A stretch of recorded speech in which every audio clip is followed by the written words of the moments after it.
The boy merely happened to see someone else get hurt. Unexpectedly, the next moment the same wound appeared on his arm. He originally thought that pretending to be foolish could help him avoid harm, but the boy never imagined that even if others only stared at him with hateful eyes, it would still leave scars on his body. This boy was Ying Zhang in his childhood, and this was the reason Ying Zhang always wore an eye mask when he grew up, because Bai Qi of Qin once massacred hundreds of thousands of Zhao prisoners of war. So Ying Zhang, living in Zhao as a hostage, was despised everywhere. However, there was one exception: the new personal guard named Chun Yan. She was responsible for Ying Zhang's daily life. At first she, like everyone else, carried hatred in her heart, but not long after, Chun Yan discovered that this 7-year-old child was far too sensible. By rights, children of his age should often throw tantrums or cry, yet Ying Zhang only showed a pleasing smile. Watching his ingratiating gestures, Chun Yan felt helpless, and considering Ying Zhang's sensitive identity, Chun Yan would always put a bamboo hat on him when going out. Yet unexpectedly he was still recognized by others. The bun seller threw away the food and refused to sell to him. Chun Yan wanted to teach the boss a lesson, but Ying Zhang had long been used to it, happily eating the buns from the ground. This scene made Chun Yan feel distressed. Soon the surrounding people also noticed. When everyone's eyes turned toward little Ying Zhang, countless resentments surged at him from all directions. That night, Chun Yan discovered Ying Zhang's body covered with dense wounds. Yet these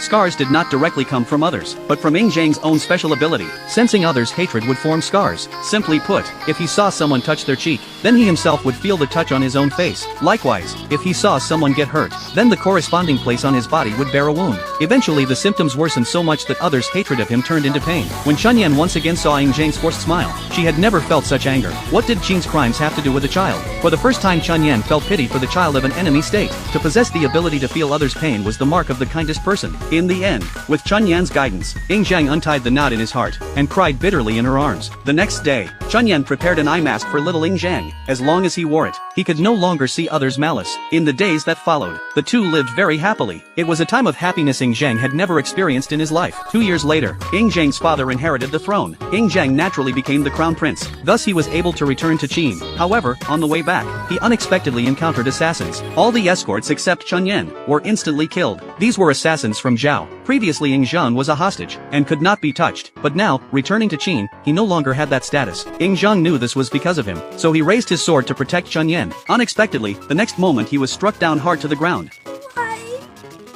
Just watch. And let me earn my salary.